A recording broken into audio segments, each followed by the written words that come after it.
Hey guys, welcome back to the 12th installment of the Easements Act series. In this video, we'll be talking about the two big boy sections of extinction of easement, section 47 and section 48. In the previous 11 videos of this series, we have completed from section 4 to section 46. So if you have any question regarding that, check those videos out, link right here. But having said that, let's begin today's video.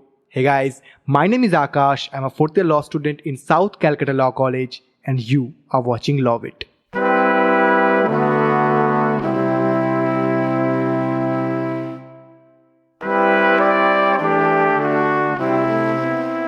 Section 47 talks about extinction of easement by non-enjoyment. Now this is exactly opposite of acquisition of easement by prescription. In case of acquisition of easement by prescription, an easement right is acquired if it is enjoyed continuously without any disturbance for a period of 20 years. An easement extincts by non-enjoyment if it is not used or not enjoyed for a continuous period of 20 years. Now all that is very simple and good, but there are some catches. Firstly, when the easement right in consideration is a continuous easement right, the right needs to be totally ceased to be enjoyed for a continuous period of 20 years. Now, I have talked about continuous and discontinuous easement in this video, so check that out if that's something you want to know. But right now, a continuous easement is an easement for the enjoyment of which an active human interference is not required. Take the example of light passing through a window. This easement right of getting the light to that window does not only exist when someone is at that window and he is actively enjoying the right. The servant owner in this case needs to allow the light to pass through his land or his property and fall to that window 24/7, and not only when someone is at that window and enjoying the light. So you can understand that this kind of easement right exists without any active human interference. It exists at all times. For this kind of easement to become extinguished by non-enjoyment, the right needs to cease to exist for an unbroken period of 20 years by an obstruction of the servant owner or by an action of the dominant owner. For example, let's say this ray of light is passing through plot B and falling on the window of this house in plot A. Now, the owner of plot B constructs a high rise in his plot. So obviously now the light is not falling in the window of the house in plot A. Now the owner of the house in plot A, if he doesn't say anything or doesn't take any action against the action of the owner of plot B, the easement right will extinguish. So understand that the easement right ceases to exist totally. In this case, with the construction of the high rise in plot B, the easement right totally ceases to exist. The light doesn't fall in the window of the house in plot A and the right ceases to exist. Now, if it remains that way for a continuous period of 20 years, the easement right will extinct by non-enjoyment. Now, in case of a discontinuous easement, the rules are a little bit different. So first of all, what is a discontinuous easement? A discontinuous easement, as you can guess, is a kind of easement for the enjoyment of which an active human interference is required. For example, say right of way. If I have a right of way over your land, the right only exists when I use that right. So unlike the previous example where the servant owner needed to allow the sunlight to fall on that window 24/7, in this case, the servant owner, that is you, will only need to keep the path operational when I choose to use it and not 24/7. Now, for the extinction of a discontinuous easement by non-enjoyment, the necessary condition is that the owner, the dominant owner, has not actively used that right for an unbroken period of 20 years. So in this particular case, if I have not used my right of way for a continuous period of 20 years over your land, my easement right of way over your land will cease to exist by non-enjoyment. So to sum up, in case of a continuous easement, the period of 20 years will be calculated from the day of the blockage of the right, either by the servant owner or by any action of the dominant owner. And in case of a discontinuous easement, the period of 20 years will be calculated from the last day when the dominant owner used that particular easement right. But again, if in a case of discontinuous easement, the dominant owner at any point before the expiration of 20 years from the last date of exercising of that easement right, registers a declaration under the Indian Registration Act of his intention to retain that particular easement right, the period of 20 years will now be calculated from the date of that registration and not from the date of his last usage of that easement right. Okay, all that is fair and good, but do you remember in a previous video we talked about easement right at a certain place or at certain times or between certain hours or for a particular purpose? I'm sure you do. If you don't, I am disappointed and you need to watch this video. But coming back, why am I talking about this now? I am because this section says that in case of such an easement, if the easement right has not been enjoyed for a continuous period of 20 years, the mere fact that that easement right was enjoyed at another place or at another time or between another hours or for any other purpose will not save the easement from extinction.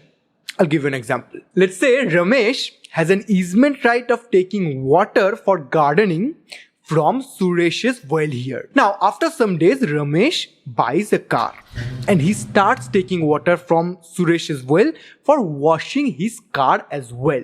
And Suresh allows that. So now he has two easement rights. One for taking out water for gardening and another for taking out water for washing his car. Now, after some time, he stops taking out water for gardening and only takes out water for washing his car. 20 years pass. At this point, the easement right of Ramesh of taking out water from Suresh's well for gardening will get extinguished. He cannot say that, dude, I was taking out water from your well, maybe not for gardening, but for washing my car. So why will my easement right get extinguished? It will extinguish because of this section, because of section 47, according to which the mere fact that he was taking out the water for another purpose, it will not save the initial easement right, which was for taking out water for gardening. The fact that he was taking out water now for washing his car makes it a completely different easement right, and it will not save the previous easement right from extinction. So, if Ramesh chooses to take this case forward to court, he will not have any luck. And lastly, after not exercising his easement rights for a continuous period of 20 years, lame excuses by the dominant owner like, yeah, no one was in possession of the servant heritage, or the situation was that he was not able to enjoy the right, or any right accessory thereto was enjoyed, or I was not aware of the existence of the easement right, or in case the easement right was used previously or enjoyed previously, saying that at that time he enjoyed the right in ignorance of the presence of the right, will not save the easement right from getting extinguished. So what will save a easement right from getting extinguished even after non-enjoyment for a continuous period of 20 years? Three things will save it, to be precise. Number one, if the cessation of enjoyment is by a contract between the dominant and the servant owner, then it doesn't matter for how long the easement right is not enjoyed continuously, the easement right will not extinguish. Like, hey man, I know you have an easement right of way through my property, but I'm gonna renovate the property, so can you not use it for the next 25 years? 25 years? That's how long it's gonna take to renovate the property? Yeah, I mean, the company that's doing it, they take government tenders, so, kind of laid back. Yeah. Understandable, brother. Absolutely understandable. Take all the time you need. So that's a deal? That's a deal. This easement right will not extinguish even after non-enjoyment for a continuous period of 25 years because the cessation is a result of a contract between the dominant and the servant owner. Alright, so one last thing to understand in this section. So again, this is my man Suresh and this is his house. To go from here to here, he needs to go through property A, property B, property C, and then to his house. Now here we have one dominant owner, Suresh, and 3 servient owners, the owners of property A, B, and C. But there are no 3 different easement rights. When several servant heritage are respectively subject of the rights of way for the benefit of a single dominant heritage, the ways will be considered as one and the easement rights will be considered as a single easement right for the purpose of this particular section. So what does that mean practically, or in our example? If Suresh is using any of those properties, any one of those properties and not the other 2 properties for a continuous period of 20 years, the easement rights of way over those properties which is not using will not extinguish, because these 3 rights of ways will be considered as one single easement right for the purpose of this section, and hence using one will amount to using all of them. Now finally section 48, उसके बाद खत्म करते हैं. Very simple. If an easement right comes to an end, any right accessory to that easement will also come to an end. Now what is an accessory right?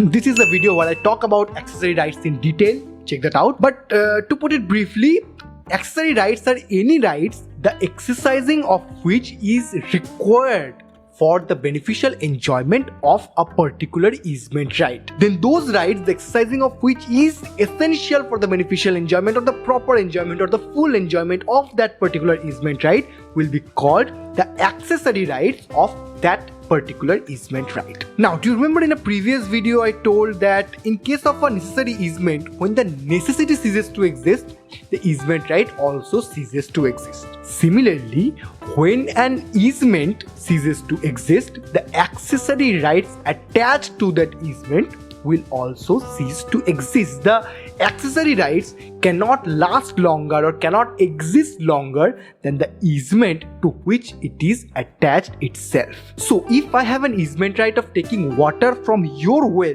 then the accessory rights attached to it is to get into your land and walk to and from that particular well. Now, if my easement right of taking water from your well extinguishes for whatsoever reason, my accessory right of getting into your land and walking to and from that well will also cease to exist. It cannot happen that my easement right of taking water from that well extinguishes and still I can get into your land and walk to and from that particular well. That doesn't make any sense and that should not happen. So when an easement right comes to an end, any right accessory to that particular easement will also come to an end. Alright, so that's it for today's video. These are the social media handles if you choose to follow me. In the next video, we'll do suspension of easement. Till then, you can revise the whole Easement Act series here, and you can check out some of my other videos here. Till then, remember that those who think they can and those who think they can't, both are usually right. See ya. Take care.